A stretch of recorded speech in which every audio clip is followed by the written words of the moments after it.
Hi everyone, welcome back to the channel. I've got another film review for you. It is Toy Story 4. This has been a long build up for this film. It's 9 years since the last one. And a lot of the questions going into it that I had certainly was, did we really need another Toy Story? If you saw my Pixar break sort of countdown list, you see that I put Toy Story 3 as number one because it is my favourite Pixar film. It's my favourite of the Toy Story franchise because I think it caps it off really nicely and great, and it's a perfect trilogy almost, the way story, middle and end.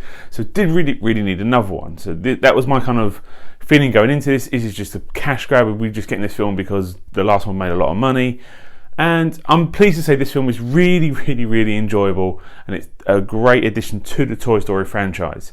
It's full of so much that we love about the Toy Story universe. It's the jokes are hilarious. There's a sort of a nice emotional beats. What really surprised in this one, there's actually some sort of small kind of horror elements. It's not a scary film by any stretch of the imagination. It's Pixar, but there are some little kind of scary moments, some bits that will probably make some younger kids kind of jump and be a little bit frightened. That's kind of, it was a bit different. I kind of like that. It was pushing the boat out, trying something different. The animation in this is absolutely stunning. There's an opening sequence where it's all set at night time during the rain, and it blows my mind of how realistic this actually looks. And outside of the human characters, because you know they're animated because they look animated, everything else is so photorealistic, you would swear to God that these things are all real. It's crazy how far Pixar animation's come, and it needs to be commended. Even if this film was terrible, which it isn't, the animation would be brilliant because it's just stunning. This one focuses a lot more on the newer characters than what we have done in the old. The sort of veterans of the Toy Story franchise, Slinky, Mr. Potato Head, Rex, Ham, do play largely a backseat in this film. This film really focuses on Woody mainly. The new character Forky, Bo Peep as well, who has been in the previous ones but was out of the three, and now she kind of really gets a real character arc. She doesn't really get a lot to do in the previous films. This one they really kind of better her.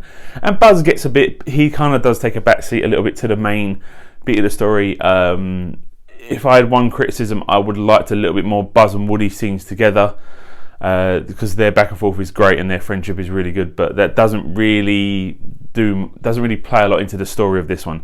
It does repeat a little bit some of the stuff in the Toy Story 3, where it's a case of growing up and moving on and stuff like that.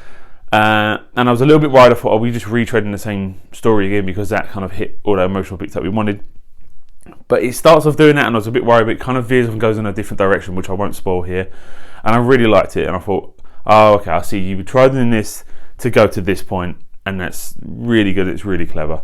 The villain in this one, I can't remember her name. Gabby, that was it.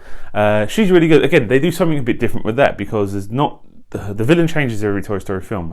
The first one we had Sid, kind of. Stinky Pete, Lotso Bear.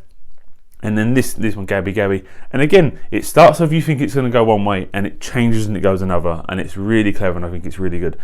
Some of the supporting characters in this are hilarious, though. Keanu Reeves plays this Canadian stuntman toy. And every line he delivers is just top grade hilarity. He's almost steals the whole show. And you've got Key and Peele. They play Bunny and Ducky. I might have seen them in the teaser trailer. But what they do for that film, there's one sequence which I won't spoil. It's just hilarious with them. And Buzz gets a lot of comedy as well. He's mainly used for the comedy part. There's a whole storyline about an inner voice, which again is just a running joke throughout the film, and that's hilarious as well. So overall, I think I really enjoyed Toy Story 4. It is definitely, it's not essential to the Toy Story viewing. It's still a really good trilogy, but adding this one doesn't spoil that, and it's definitely a worthy addition to the Toy Story franchise. Not as good as 3 in my opinion, but still really good and really enjoyable. We will probably still get more Toy Stories because this was bound to make a load of money, and we get Toy Story 5, but they're always good as what we've had before. I would welcome another Toy Story because they've all been really enjoyable, great films which I think will last the test of time. Anyway, thanks very much for watching. I'll see you next time. Bye.